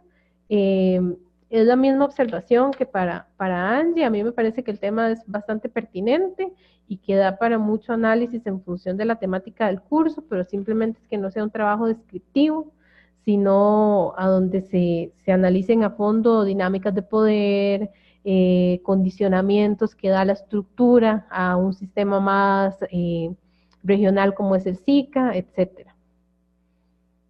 Ok, pues gracias. Perfecto. Luego estaba también para el 11 de marzo va a quedar el trabajo que habían planteado en grupo, que era sobre la OTAN. Ahí igual lo que tenemos que definir es un poco cuál va a ser el subtema de la OTAN. Me lo pueden comentar antes o pueden esperar al avance de identificación, al avance de investigación, como ustedes quieran, pero es lo mismo, o sea, que nos centremos en analizar algún caso específico, si es el tema ahora, por ejemplo, del retiro del financiamiento de Estados Unidos a la OTAN, o el convenio de cooperación que se hizo con Colombia, o etcétera. Nada más que lo acotemos más y que no quede un trabajo descriptivo sobre la institución per se. Perfecto. Luego, para la semana 10, quedarían 2 exposiciones. Esta semana es virtual, entonces es importante que lo tomen en cuenta. Esa semana sería la presentación de Junior, que según lo que hablábamos sería sobre los ODS. Ahí mi recomendación es ver a los ODS como agenda de desarrollo. Quizá ahí se puede entrar un poco en la discusión de ese paso de los objetivos del milenio a los ODS, qué pasó, se cumplieron los ODM, por qué cambiaron. También por qué los estados acatan los ODS, cómo definen las agendas, digamos, nacionales, o también puede entrar desde el lado de la efectividad, los mecanismos de seguimiento que existen para el cumplimiento de los ODS, etcétera. Algo que también permite este tema y que es muy interesante desde la temática de gobernanza es ese análisis, digamos, multiactor y multinivel. Entonces, igual hay que acotar cuál va a ser el enfoque y lo vemos en el avance de investigación. Perfecto, gracias. Luego, con Mario habíamos hablado del tema de OCDE. Ahí yo creo que podría centrarse un poco en la discusión del análisis de por qué Costa Rica quiere adherirse a la OCDE, pero más allá de las razones que expone, o sea, que expone o que leemos, digamos, en los periódicos que expone Costa Rica, sino entrar un poco más desde el análisis teórico, ¿verdad? Cómo Costa Rica ve su rol dentro del sistema, qué ventaja comparativa le representa ser parte de la OCDE o no, los condicionamientos de agente estructura, etcétera. Eso sería para Mario. Perfecto, perfecto, lo entiendo. Listo. Ahora, ay, perdón.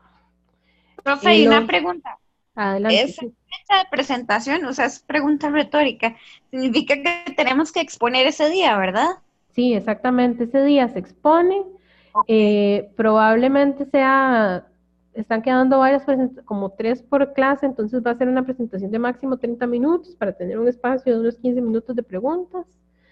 Y ese mismo día se entrega el trabajo de investigación, el trabajo escrito. Ok. Perfecto. Luego, bueno, el caso de Dayan era el tema de Dayan, siempre le digo mal el nombre. Era asistencia humanitaria.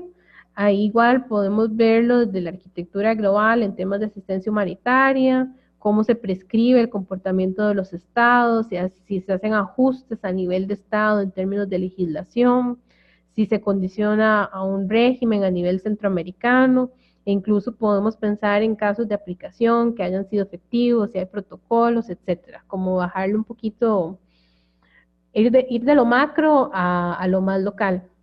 Ok. Y la misma observación es la temática de migración.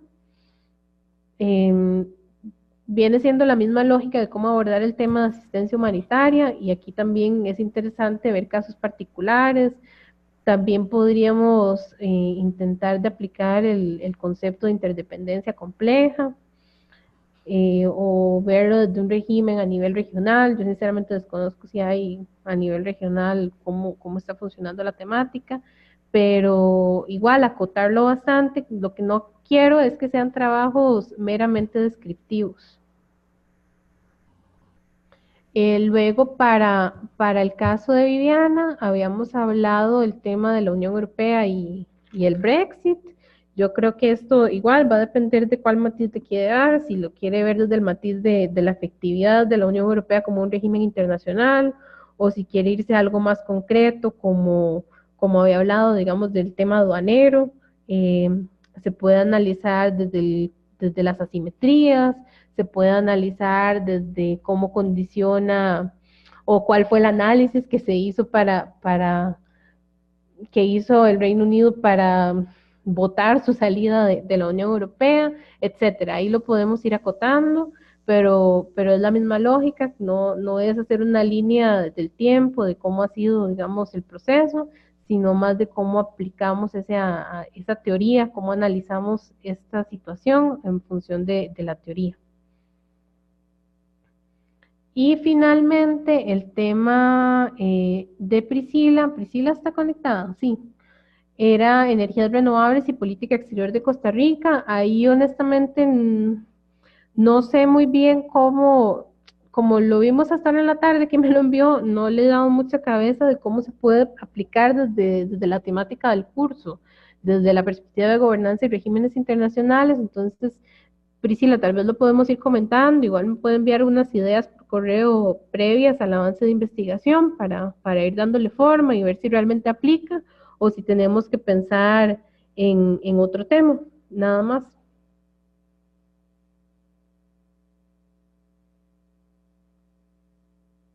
Priscila, ¿me escuchó? Profe, hay un mensaje de ella en el chat diciendo que no la puede escuchar, que perdió el audio. Ah, ok. Qué raro. Bueno, yo voy a contactar a Priscila, entonces le voy a mandar un mensaje por aparte para ver este tema. Y pues eso sería lo que tenía para la clase de hoy, a menos que ustedes tengan alguna pregunta en específico. Todo muy claro, profe, muchas gracias. Perfecto, y vean qué puntuales, son las 8 de la noche, yo les prometí que eran 2 horas. Profe, pero además súper interesante la clase, verdaderamente. Muchas gracias. Bueno, qué dicha que les gustó. Buenas noches. Nada más, antes de irme, un anuncio.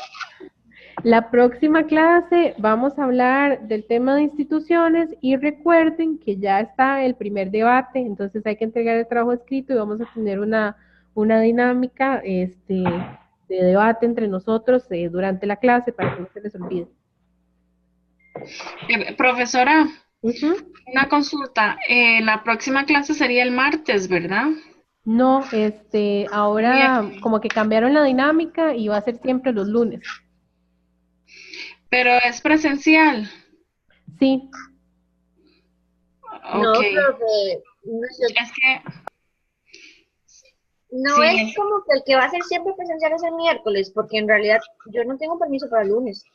Es que sí, yo no tengo permiso para el lunes. Yo el día pasado fui porque era una excepción, pero es el primer día y hasta ahora pude ir el primer día, pero para día por medio no tengo permiso, solo tengo martes y miércoles.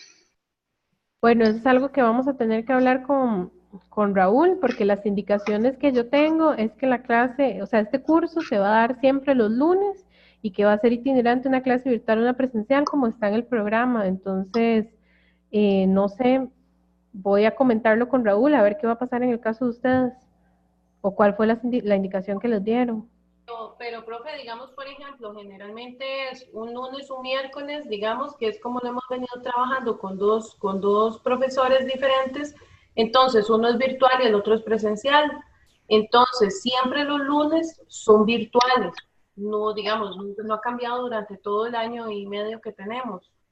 Y después los miércoles, pues siempre son presenciales, entonces el profesor es el que llega el miércoles a la presencial. Y es por eso que, digamos, ya todos teníamos como el horario establecido. Entonces, no sé por qué lo cambiaron al final, pero podemos preguntarle a Raúl. Sí, voy a mandarle un correo a Raúl para aclarar la situación, porque él me dio las fechas del curso y me dijo que iba a ser solo los lunes. Yo no tengo ningún inconveniente con que lo rotemos, nada más habría que coordinarlo, digamos, con el otro profesor. Pero Cualquier cosa nos manda un correo, profe. Exacto, yo voy a escribirle a él ahora en la noche, mañana temprano, y les aviso que me responde. O si no, en el chat, digamos, ahí igual está él y estamos nosotros, cualquier cosa, si le queda más sencillo. Ok, perfecto. Bueno, muchas gracias, profe. Buenas noches. Gracias a ustedes, buenas noches. Gracias, profe. Buenas noches. Buenas noches.